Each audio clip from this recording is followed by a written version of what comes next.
plan does touch on it briefly, but yeah, we don't offer up any action items on how to deal with it other than the status quo, the way we have been dealing with it. But it's a good point. It's just something that I have been made aware of about this park, and as much as I think it's a wonderful document, it does gloss over that one component that I think I've tried to bring voice to tonight, and I'm not sure what to suggest beyond bringing it to your attention. Okay, thank you. Thank you, Councillor Plant. Councillor Bergman. Thank you. We're sent through tonight's our agenda, so I'd just like to say thank you for a job well done, you and staff. And to do a job well, you really do have to consult with the public. And I believe you've gone the extra mile. And good for you. Good for us. Thank you. All right, Councillor Bergman's got the time to beat. Councillor Sanders. Is this some sort of race? That's right.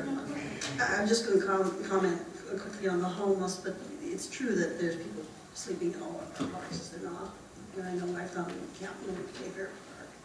You know, I recently did learn that there is a regular, semi-regular camper in Playfair Park. Yeah, I Person know comes they're and in the goes golf from time course. to time.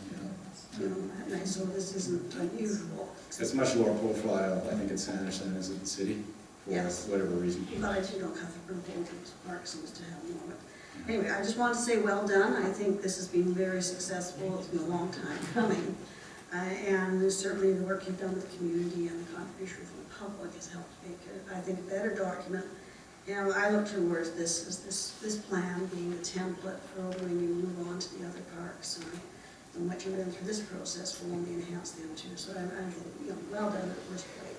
Hopefully the next one doesn't take 5 years. So I hope I have council work this time. Thank you.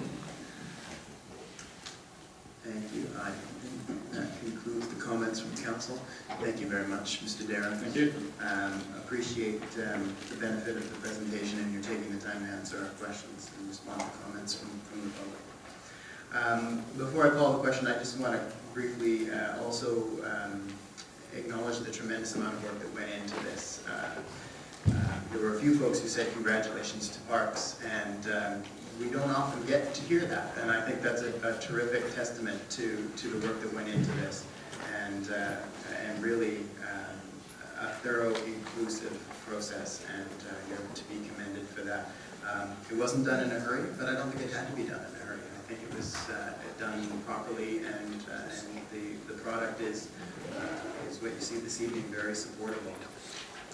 I just had the opportunity as the chair of the Environment and Natural Areas Committee to see this, as Councillor Price mentioned, a number of times through its iterations, and this certainly is an excellent product at the end of that long process.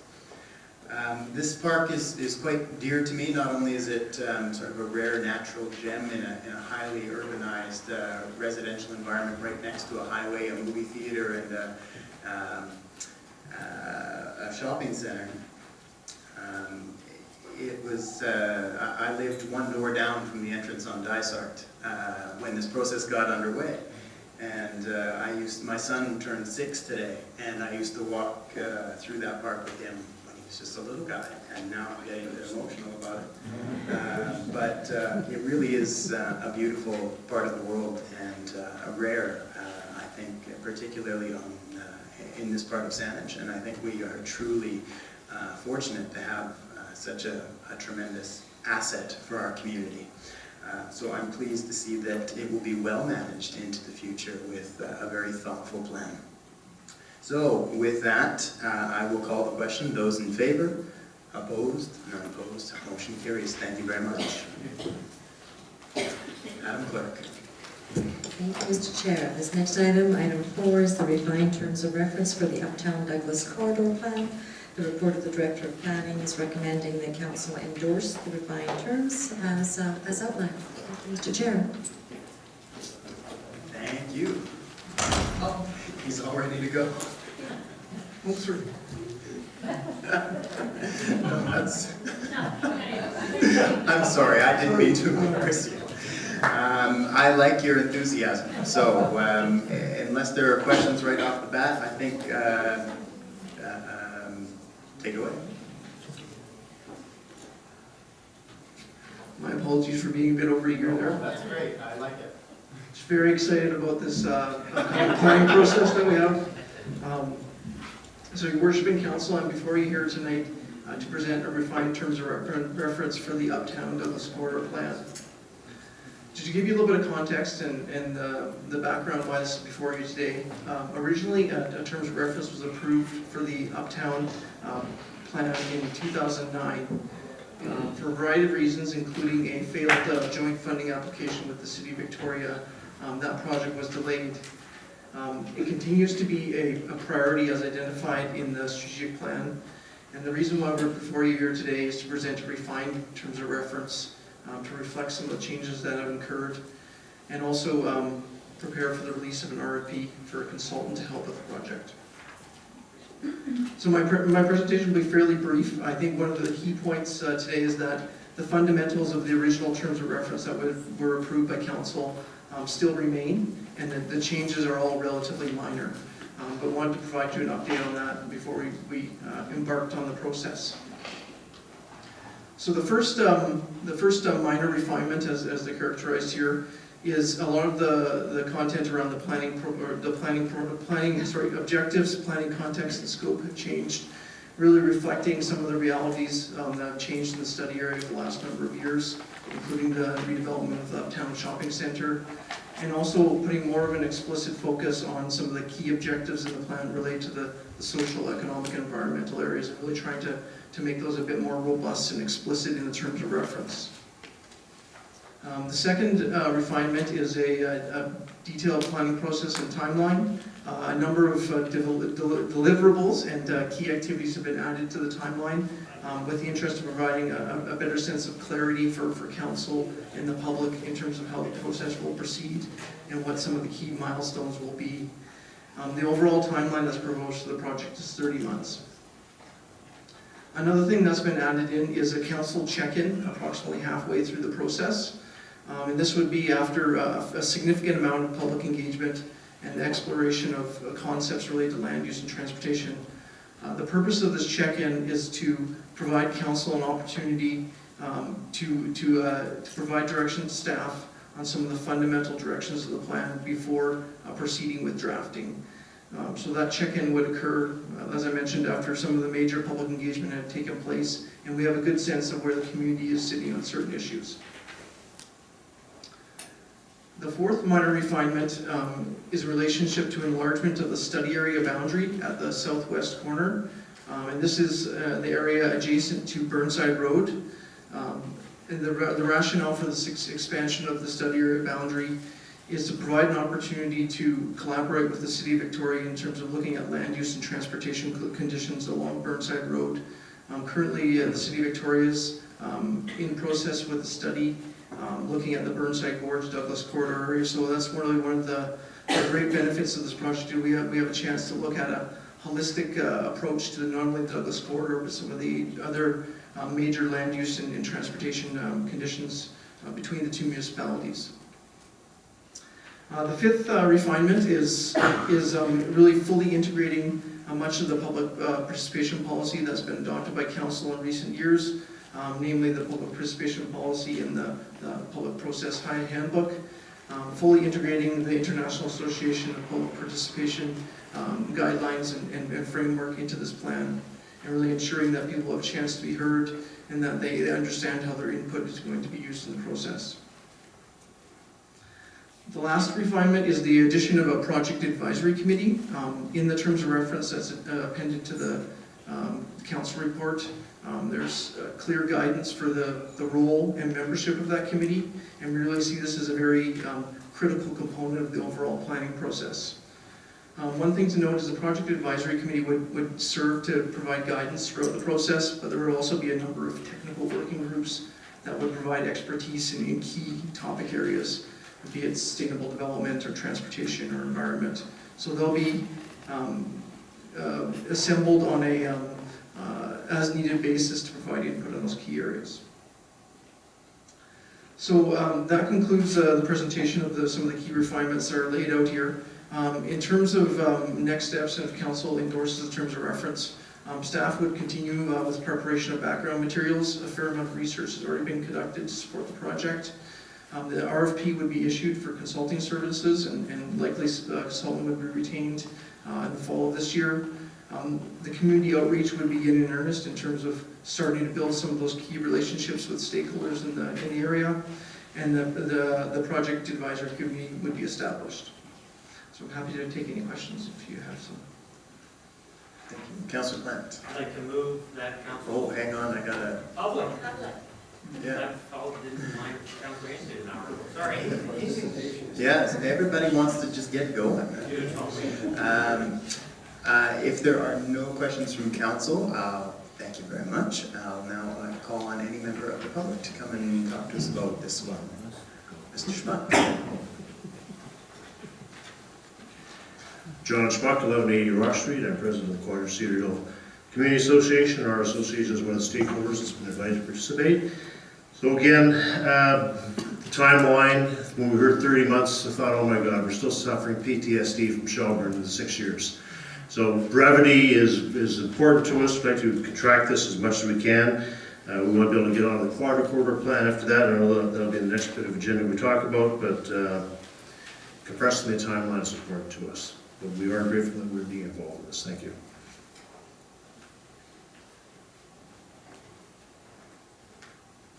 Susan Belford, 3840 Roland Avenue, Mount View Colquitts Community Association. Well, I don't like to say Yahoo twice in a meeting, but Yahoo.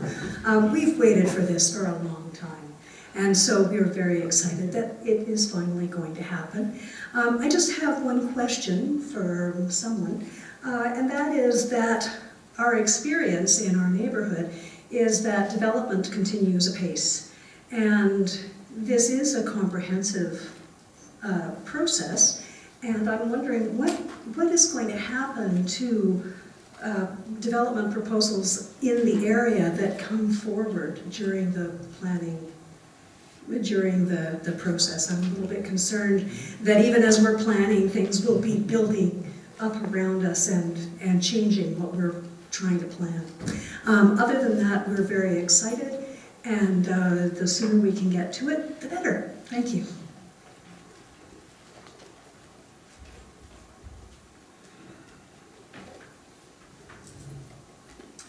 Carol Hamill, 180 Homer Road, also with the Mount View Colquitt Community Association.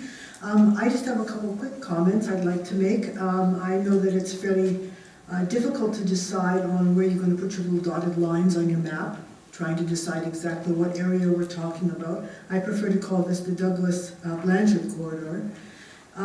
This is containing not only buffer zones, but also very clearly distinct boundary spots which can be defined by geography. So on either side of this, and you've got your little circular maps here, on either side you have graduated areas. So I want to point out that you're not going to be having very tall buildings at the very edge of that. And so there's going to be graduated areas, but when you look at the north and the south, it's quite different. On the south, you have essentially exactly the same development going on. So this is a very odd-shaped piece of property, and I just wanted to bring it to your attention to make sure that in the process of doing this, that we understand that we are creating something with odd dimensions to it. Thank you.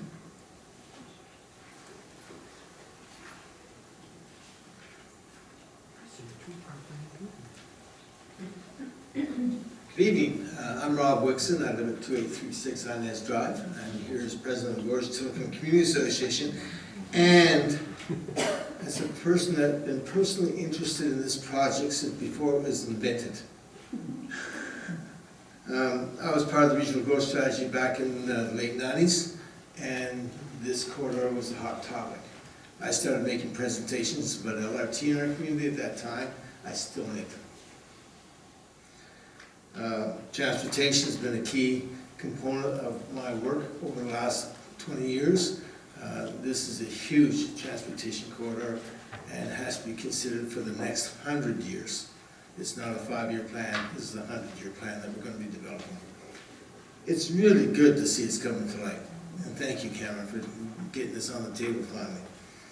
But 3 days' notice for the terms of reference hitting my inbox and tonight was really tough for me. I was just coming back from a brief holiday at the end of the week last week. I had the weekend to sort of get organized a few things, and all of a sudden I'm having to read the detail of this quite a bit over the weekend. And so I really didn't have time to share it with my community group very well. Their meeting was last Thursday. I told them it was coming. We didn't get it till Friday. So it probably needs a few more a chance for a comment from them somewhere along the line, because they're going to be interested in this. However, I like to say that GTCA has great experience in examining land use and transportation. And our experience, I think, is going to be very important to this project, because we don't just think inside the box, we think outside the box. And this project is going to need a lot of that kind of thinking. This will also be a living document. When it's created, it's going to be one of those documents that changes the way we think of land use planning. And we're going to be looking at a plan here that's going to be a foundation, if it's done right, a good solid foundation for the next 100 years in Saanich. And it's going to be for the core of Saanich. So it's extremely important to get it right at all levels. I am very, very keen to work on this, but not necessarily as president of the Gorge-Tilikum Community Association, because I may not be president for very long. I may change my mind and decide to stop doing that in the next couple of years or whatever. So if this plan is going to go on for 30 months, certainly I would like to participate, but not necessarily as president of the Gorge-Tilikum Community Association. The thing that's interesting to me here is taking a look at how these corridors interact in Saanich. And I gotta say, you have to look at 4 corridors here. You have to look at the Douglas Street corridor, very important. You have to look at the Blanchard or Highway 17 corridor, very important. That's Larry Roberts Freeway expansion downtown, I think. You have to look at Quadra Street, because that's another corridor that comes in from Highway 17 all the way to downtown. And you have to look at all of Burnside Road from Tilikum on in, because that's from the highway again connecting downtown. You can't do any one of these things in isolation. So Victoria has very clearly said we're going to put Burnside on the same map as a timeline that we're going to look at the Douglas Street corridor. It's not just about Douglas Street in the Burnside community, it's Douglas Street and Burnside Road and Gorge Road and all those things that go through their community. They're doing it at the same time. The City of Victoria actually came and made a presentation to us about this. And we said, well, we think that all of Burnside up to Tilikum Road should be included in this analysis now, not waiting for some future Tilikum Burnside land use planning. And you look at the work we've done so far in Burnside, we've actually got it mostly done. We've already talked about what the streetscape needs to look like. And we've already talked about the land use, and we've provided that very clearly as a foundation for what became the local area action plan. The only thing that hasn't been completed on that, and that's, I'm not sure why it hasn't been, it's in the document to be done, and that's the development permit guidelines. It says right in the document, to be done, 2005, and you guys all endorsed it, but it's not been done. So, as part of this plan, maybe that's something we can hang a hat on and bring in the Burnside corridor all the way along.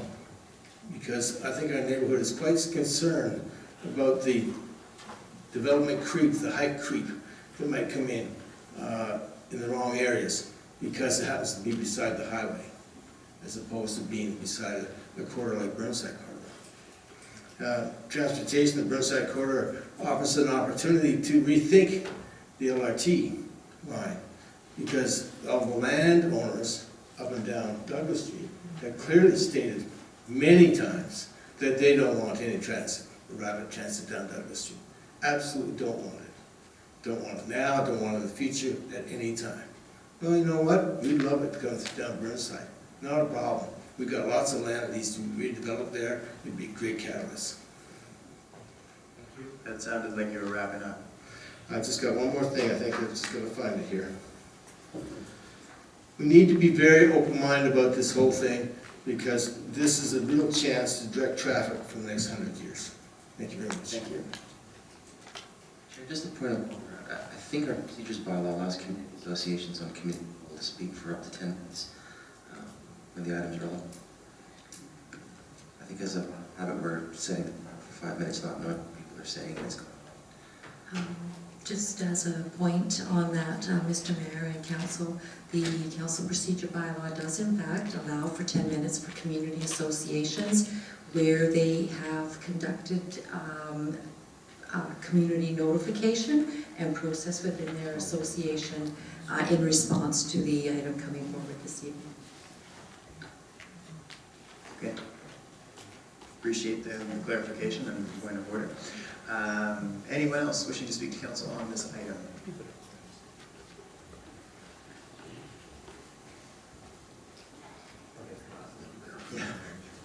Good evening again, Honorable Mayor, Councillor, staff, Ken Whitcroft, 1044 Inverness Road. Back in 2009, I attended this and basically made comments towards the references.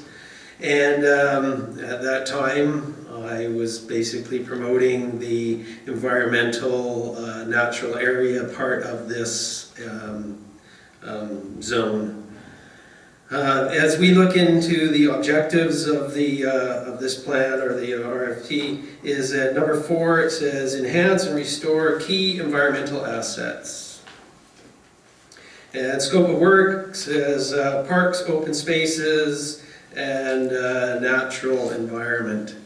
But when we look at this, what we now have is a big concrete jungle for this whole zone. We don't have a lot of natural environment. So basically the only natural environment there that can be restored, or somewhat, is the watershed. The very top portion, you have a little bit of Swan Lake behind the municipal hall here that's in that area, and everything else is basically Cecilia Creek. Cecilia Creek runs across the whole this lower southern portion of this zone that you're looking at, and it is ideal for restoration. It is ideal for creating your park area, which is a beautiful amenity for this area because you're about to densify with tall buildings, and this is the hopes, and what you've been saying for many, many years is that you will be putting density in these major centers. So we need to look at the aspect of the park and green space. So if we're going to actually, as part of the scope of work, I would like to see that we actually put the words Cecilia Creek as part of the scope of work. Because I mentioned this last time in 2009, and it never made its way into the terms of reference. I don't know why it's so frightening to actually put in the word Cecilia Creek into the terms. I mean, you know, it's a beautiful part. It's what we have left of this area to actually naturalize or to make green for public amenities for future generations. It also will help restore the watershed, which is basically what 62% impervious because of past practices, which has led us to where we are now in this whole zone. So I'm just asking, as part of the terms of reference, if we can actually put in as part of the natural areas Cecilia Creek watershed, or the actual creek, which basically will run from Rutledge all the way across through to the far side of basically Tatters or Tommy and Douglas, almost over to Burnside. Where the City of Victoria has done a great deal of effort to try and restore the lower portion of Cecilia Creek. There's also the two tributaries, which is Cloverdale Creek, that runs down the west side of this area. And you also have another portion, which I don't believe it has a name, but also runs down the east side of it, which comes from, basically starts just on the other side of the walkover Galloping Goose Trail, pedestrian walkover over the highway, and comes running down through that side of it. But the biggest portion, which you have the most opportunities, which is Cecilia Creek on the lower south side of it. So I'm just asking, again, like I did in 2009, if we can add the actual amenity, the asset, the environmental asset, which is Cecilia Creek, into the terms of reference. Thank you. Thank you.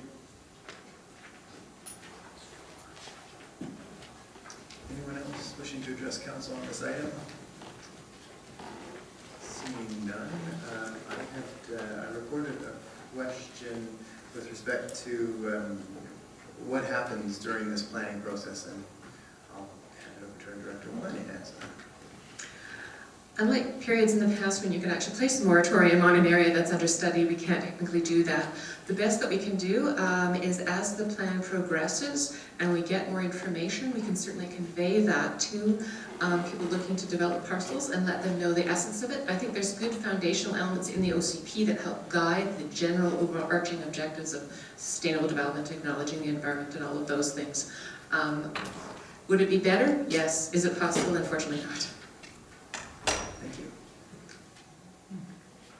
Yes, the other question I had was about Cecilia and including that in the terms of reference. Council can absolutely do that if they wish. It's not our intent to ignore it. It's just the nature of terms and references are general. So if we name that, we should name 100 other things. Absolutely as part of the inventory process, which is foundational as part of any planning exercise, we would be looking at existing conditions of the environment. And so that would be captured there as part of that inventory. Thank you very much. Councillor Plant, you were going to say something earlier. Sure. I will, if it's acceptable, can I make the amendment at the same time as the motion, or does it have to get on the floor and then amend it? Just want to add to number 4 under objectives, including Cecilia Creek. You can certainly make the motion as is with the inclusion of Cecilia Creek. Okay, I will move that we endorse the update of terms of reference with under item 4.4 objectives.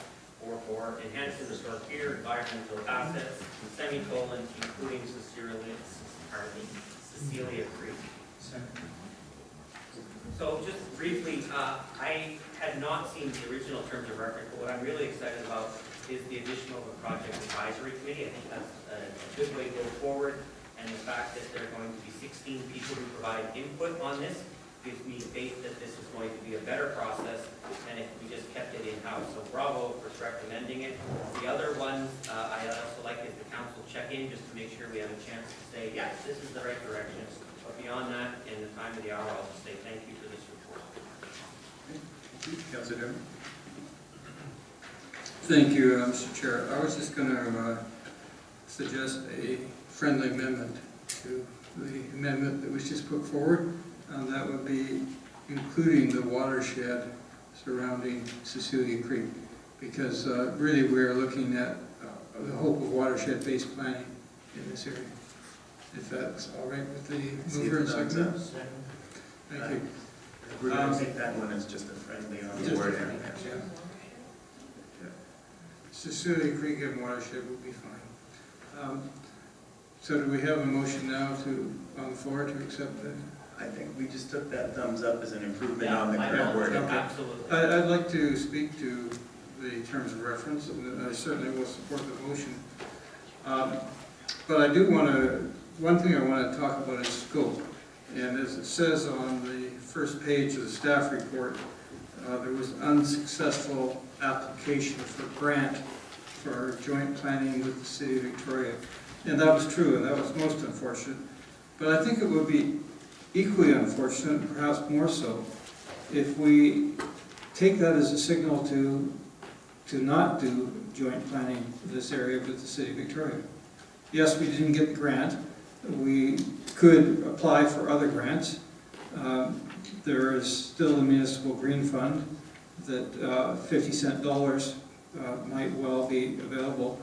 And I think this area desperately needs to be jointly planned with the city. I can understand not planning the Shelbourne corridor with the city because Shelbourne changes dramatically when you get to the City of Victoria border, with the exception of Hillside Mall. Other than that, it becomes very much of a residential street that is unlikely to change in the near future in the City of Victoria. So a very different situation, a very different animal. In this case, really the area from the old Hudson Bay building all the way out to Uptown and where we're dealing with is a corridor that is contiguous in the kind of development in it and the opportunities for renewal and redevelopment. I really strongly believe that the bigger the area you can deal with when you plan to restore or redevelop an area, the better opportunity you have to accomplish the kind of visionary planning that needs to take place. You can plan for transportation better, because certainly the transportation in this corridor is not going to stop with Saanich. You can plan for a hierarchy of green spaces and other public spaces much, much better if you plan jointly with the other jurisdiction. Because if you didn't know where the City of Victoria border was in this corridor, you'd have no idea that there was any change in jurisdiction. It's one area in terms of significance. So I'm hoping, in fact, I intend to bring in the near future report to council suggesting we pursue very strongly the opportunity to jointly plan this with the City of Victoria. Because I think that will provide the best possible result. If that's not possible, then obviously we need to proceed as quickly as possible. But I think that may still be possible, and I hope it is. In the